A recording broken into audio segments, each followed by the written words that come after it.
नमस्कार, पहला दखड़ियो मैं पंकज रौतेला। आप देख रहे हैं उत्तराखंड न्यूज। उत्तराखंड से एक बड़ी खबर इस वक्त आ रही है और ये बड़ा सियासी घटनाक्रम, बड़ा सियासी उलटफेर उत्तराखंड में होता दिख रहा है। और ये कह सकते हैं कि बीजेपी छोड़ कांग्रेस में कई नेता, गढ़वाल से लेकर कुमाऊं तक के, वो कांग्रेस में जाने वाले हैं, कांग्रेस का दामन थामने वाले हैं। संख्या इनकी एक नहीं, दो नहीं, तकरीबन 8 निकलकर सामने आ रही है। और ये कहा जा रहा है कि बीजेपी के मौजूदा विधायकों के साथ बीजेपी के मौजूदा मंत्रियों की परेशानी ये नेता बढ़ाने वाले हैं।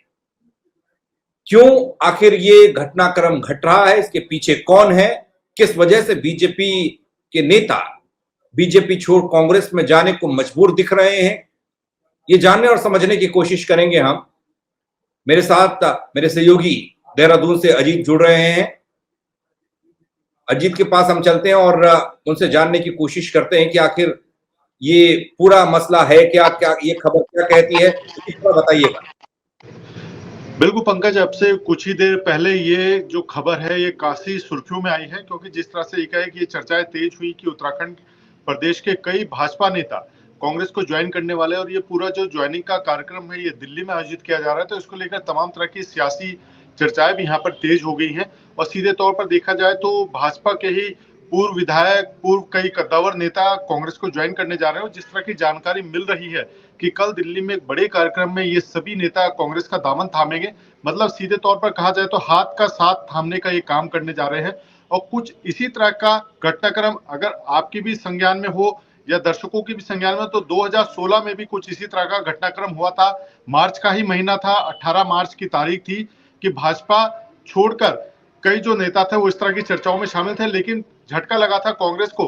कांग्रेस की हरीश रावत सरकार के कई तत्कालीन विधायकों ने चलते हुए मौजूदा विधानसभा सत्र के दौरान कांग्रेस का साथ छोड़ा था और बीजेपी को ज्वाइन किया था। तो मार्च का ही महीना था और अब एक बार फिर से मार्च के ही महीने में एक ये बड़ा झटका लगने की बात जो सामने आ रही है, वो सियासी चक्र जो है वो बढ़ाने का, सियासी पारा बढ़ाने का काम कर रही है कि भाजपा के कई पूर्व विधायक, पूर्व कद्दावर नेता कांग्रेस का दामन थामने जा रहे हैं। और इसकी पूरी पटकथा लिखी जा चुकी है। सियासी गलियारों में नाम भी चर्चाओं में आने लगे हैं कि कौन कौन वो लोग हैं जो कांग्रेस को यहाँ पर कांग्रेस में शामिल होने जा रहे हैं। तो इसके चलते काफी चर्चाएं तेज हो चुकी हैं। और उत्तराखंड में इन नेताओं के कांग्रेस में जाने से कितना झटका भाजपा को लगेगा, इसको लेकर भी यहाँ पर चर्चाएं हो रही हैं। जी अजीत, जो नाम हैं, क्या उन नामों के बारे में आप थोड़ा बता पाएंगे, कौन है और कितने मजबूत हैं, कितना जनाधार इनका है? क्योंकि पूर्व विधायकों का जिक्र हो रहा है, अच्छे खासे नेता ये बताए जा रहे हैं, तो डेंट तो बड़ा ही लगेगा बीजेपी को। थोड़ा नामों का खुलासा कर दीजिए। बिल्कुल, आपने ठीक कहा। अगर रुद्रपुर विधायक राजकुमार ठुकराल की बात की जाए तो पूर्व विधायक हैं और भाजपा से एक तरह से कहा जा सकता है निष्कासित के तौर पर ये कार्य कर रहे हैं। और हालिया दिनों में अगर पिछले दिनों के घटनाक्रमों पर नजर डाली जाए तो राजकुमार ठुकराल खासे एक्टिव हुए हैं और लगातार जनता के बीच वो पहुंच रहे हैं। कोई भी धरना प्रदर्शन होता है उनके बीच वो पहुंच रहे हैं और तमाम तरह की बातें वो करते हुए नजर आ रहे हैं। सीधे तौर पर भाजपा को कटघरे में खड़ा कर रहे हैं। तो ऐसे में जो बड़ा नाम और पहला नाम जो सामने आया है, रुद्रपुर के पूर्व विधायक राजकुमार ठुकराल का सामने आया है, जो लगातार भाजपा खेमे से नाराज थे। 2022 के विधानसभा चुनाव में उनका टिकट कटा था और उसके चलते ही वो सत्ता से बाहर थे। तो ऐसे में अब जो सबसे पहला नाम और बड़ा नाम यही सामने आया कि जो राजकुमार ठुकराल हैं, रुद्रपुर के पूर्व विधायक हैं, वो कांग्रेस का दामन सीधे तौर पर थामने का काम करेंगे। इसके बाद जो दूसरा नाम है वो भीमलाल आर्या का है, जो घनसाली से पूर्व विधायक हैं। बिल्कुल, तो देखा जाए तो पंकज, जिस तरह से राजकुमार ठुकराल है रुद्रपुर के पूर्व विधायक हैं, और अगर बात करें गढ़वाल मंडल की तो घनसाली के पूर्व विधायक भीमलाल आर्या का नाम भी तेजी से सामने आया है, क्योंकि वो भी एक तरह से भाजपा से निष्कासित की भूमिका में है और उनके टिकट हटाने के बाद सीधे तौर पर शक्तिलाल साहब को यहाँ से टिकट दिया था भाजपा ने और वो लगातार के विधायक हैं। तो ऐसे में भीमलाल आर्या भी कई बार सरकार के खिलाफ होने वाले धरने प्रदर्शनों में शामिल होते आए हैं। और जिस तरह की बातें निकलकर सामने आ रही है कि भीमलाल आर्या भी भाजपा छोड़कर कांग्रेस में शामिल हो सकते हैं। इसके अलावा रुड़की के पूर्व मेयर हैं, उनका नाम सामने आया है और कई ऐसे नेता हैं जो भाजपा से उपेक्षित हैं, वो लगातार अपनी सियासी जमीन तलाशने का काम कर रहे हैं। तो उम्मीद है कि कल जब ये बड़ा कार्यक्रम होगा, हालांकि अभी इसको लेकर कोई ऑफिशियल स्टेटमेंट कांग्रेस की तरफ से जारी नहीं किया गया है, लेकिन सियासी गलियारों में जिस तरह की चर्चाएं हैं कि कल भाजपा के कई बड़े दिग्गज नेता कांग्रेस में शामिल हो सकते हैं, तो मुमकिन है कि ये तमाम लोग ऐसे हैं जो भाजपा छोड़कर कांग्रेस में शामिल हो सकते हैं। जी एक नाम और मैं देख रहा था आज, जिस तरीके से हल्द्वानी में अ, एक कार्यक्रम हुआ, मंत्री जी का स्वागत हुआ, खेड़ा साहब पहुंचे थे, राम सिंह खेड़ा, तो वहां पर कुछ लोगों ने उनका स्वागत तो किया, लेकिन उनके चेहरों से वो नहीं झलक रहा था कि वो खुश होंगे। और इस लिस्ट में मैं एक नाम और देख पा रहा हूं, वो नाम भीमताल से वर्तमान जिला पंचायत सदस्य लाखन सिंह नेगी का भी है। जिला पंचायत का जब चुनाव हुआ था, पंचायत चुनाव हुए थे, तो उस दौरान ये काफी चर्चा में रहे थे। इन सब नामों के पीछे और नाम भी हम बताएंगे दर्शकों को, क्या वजह ऐसी है कि ये अब कांग्रेस में जा रहे हैं, या बीजेपी से मोह भंग हो गया, या टिकट का खेल है, या बीजेपी में कुछ अंदरूनी हलचल ऐसी है? बिल्कुल पंकज, अगर उत्तराखंड की बात की जाए तो ये चुनावी साल है। 2027 के शुरू में ही उत्तराखंड में विधानसभा चुनाव में है और ऐसे में पूरा जो सियासी घटनाक्रम है वो चुनावी मोड में आ चुका है। तमाम जो सरकार का आम बजट प्रस्तुत हुआ या राज्यपाल का अभिभाषण हुआ, उसमें सरकारी योजनाएं तमाम ऐसी थी जो सीधे सीधे जनता को लुभान्वित करने वाली थी। चुनावी साल है तो तमाम तरह के यहाँ पर उलटफेर होते हुए नजर आएंगे। भाजपा की अगर बात की जाए तो भाजपा लगातार यहाँ पर जो कार्यकर्ता हैं अन्य दलों के छोड़े हुए, उनको जोड़ने का काम कर रही है। कांग्रेस इसी कड़ी में हिस्सा ले रही है और अब जब इस तरह के बड़े नाम सामने आ रहे हैं, भीमताल की आपने बात की, अगर वहां की बात की जाए तो जुम्मा जुम्मा एक हफ्ता पहले ही राम सिंह खेड़ा को कैबिनेट मंत्री स्तर की यहाँ पर जिम्मेदारी सौंपी गई है और कैबिनेट मंत्री के तौर पर वो काम कर रहे हैं। कल वो जब हल्द्वानी रवाना हुए थे, उससे पहले भी उनसे जब बातचीत हुई थी तो तमाम विकास कार्यों को गिनाने का काम कर रहे थे। लेकिन सीधी सी बात है, अगर भीमता से राम सिंह खेड़ा को कैबिनेट मंत्री बनाया गया है तो कहीं ना कहीं जो भाजपा के तमाम नेता हैं वो अपने आप को उपेक्षित महसूस कर रहे हैं, क्योंकि 2022 के विधानसभा चुनाव के दौरान ही राम सिंह खेड़ा भाजपा में एसोसिएट मेंबर के तौर पर शामिल हुए थे, क्योंकि उससे पहले वो निर्दलीय विधायक के तौर पर जीत कर आए थे। तो ऐसे में कहीं ना कहीं अब जो वहां के लोकल नेता है भीमताल क्षेत्र की अगर बात की जाए तो वो अपनी सियासी जमीन खिसकते हुए देख रहे हैं, क्योंकि 2027 का जब चुनाव होगा, जाहिर सी बात है कैबिनेट मंत्री है राम सिंह खेड़ा, तो उनका पलड़ा ज्यादा भारी होगा, बशर्ते जो लोग अभी केवल जिला पंचायत या अन्य पदों पर काबिज हैं। तो ऐसे में लाखन सिंह नेगी का जो आपने जिक्र किया है, वो 2022 के चुनाव में भी टिकट के दावेदार थे और अब जब 2027 का चुनाव दोबारा सामने है तो ऐसे में कहीं ना कहीं उनको अपनी सियासी जमीन खिसकती हुई नजर आ रही है। ऐसे में जहां कांग्रेस के पास कोई प्रबल उम्मीदवार इस वक्त भीमताल विधानसभा सीट पर नहीं है, तो कहीं ना कहीं लाखन सिंह नेगी टिकट की कंफर्मेशन या टिकट की दावेदारी को लेकर ही कांग्रेस शामिल कर रहे हो, इस तरह की भी संभावनाएं बन सकती है।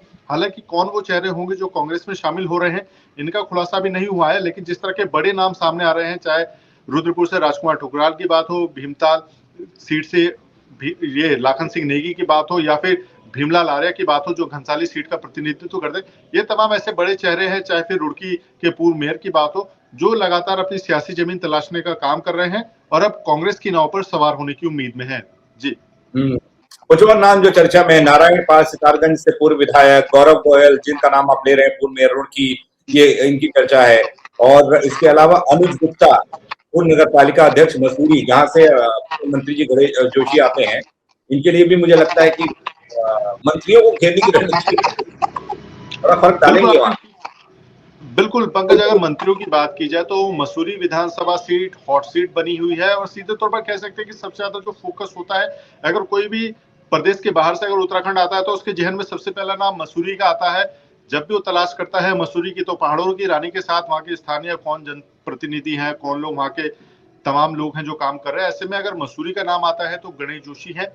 गणेश जोशी की अगर बात की जाए तो वो लगातार काम करने का दावा कर रहे हैं, लेकिन अब जब 2027 का चुनाव है, अनुज गुप्ता पूर्व नगर पालिका अध्यक्ष है मसूरी के और लगातार वो काम करने का दावा कर रहे हैं। अगर मसूरी की बात की जाए कांग्रेस से, तो कांग्रेस में वहां के पूर्व विधायक है जोत सिंह गुंसोला, लगातार वो सक्रिय रहे हैं, लेकिन अब टिकट की दौड़ से एक तरह से बाहर हैं। इसके अलावा जो 2 बार से टिकट की दावेदार रही है वहां पर जो गोदावरी थापली हैं, वो लगातार टिकट की दावेदारी करती आई हैं। टिकट भी उनको मिला, लेकिन गणेश जोशी के सामने वो टिक नहीं पाई। ऐसे में अब जब 2027 का चुनाव होगा तो क्या गोदावरी थापली दोबारा से टिकट की उम्मीदवार होगी, या फिर जोत सिंह गुलसोला जो पूर्व विधायक रहे हैं मसूरी के, उनको कांग्रेस दाव खेलेगी, या फिर जो नगर पालिका अध्यक्ष से निर्वतमान कह सकते हैं उनको अनुज गुप्ता, उनकी अगर बात की जाए तो युवा है, सीधे तौर पर करंट उनका सिनेरियो है, लगातार वो जनता के बीच रहते हैं, क्या उन पर दाव खेलने का काम करेगी। तो इस तरह की चीजें हैं जो मसूरी विधानसभा सीट पर सामने आ रही हैं। इसके अलावा अगर जो नाम सामने आ रहा है वो बसपा के पूर्व विधायक नारायण पाल सिंह का सामने आ रहा है। लगातार सितारगंज से वो प्रतिनिधित्व करते आ रहे हैं और सीधे तौर पर अगर देखा जाए तो नारायण पाल सिंह एक बड़ा चेहरा थे बसपा के समय, लेकिन अब वो पूर्व विधायक हैं। क्या उनकी स्थिति ग्राउंड पर होगी, सितारगंज में क्या उनकी स्थिति होगी, ये तमाम ऐसी चीजें हैं जिनको लेकर कांग्रेस ने भी मंथन किया होगा, भाजपा ने भी मंथन किया होगा। अगर वो कांग्रेस की तरफ जाते हैं तो कहीं ना कहीं ये बड़ा सियासी उलटफेर सितारगंज विधानसभा सीट पर देखने को मिल सकता है। जी चलिए चलिए, शुक्रिया आपका तमाम जानकारी के लिए। देखते हैं इसमें आगे क्या कुछ अपडेट आता, आप नजर बनाए रखिएगा, फिर आपके पास में आऊंगा। फिलहाल के बहुत शुक्रिया। तो दगड़ियों, जितने भी नाम हैं एक सिलसिलेवार तरीके से मैं आपको बता देता हूं। राजकुमार ठुकराल रुद्रपुर के पूर्व बीजेपी विधायक, भीमलाल आर्य घनसाली से पूर्व बीजेपी विधायक, नारायण पाल सितारगंज से पूर्व विधायक, गौरव गोयल का नाम इसमें शामिल है, पूर्व मेयर रुड़की, कांग्रेस में जो शामिल हो सकते हैं, जो सूत्र बता रहे हैं, दिल्ली में इनकी ज्वाइनिंग होनी है। और भीमताल से वर्तमान जिला पंचायत सदस्य का नाम इसमें है लाखन सिंह नेगी का, क्योंकि अभी राम सिंह के राम मंत्री बने हैं तो उसके बाद शायद उनको लग रहा होगा टिकट उनके खाते में नहीं आएगा, तो ये हो सकता है।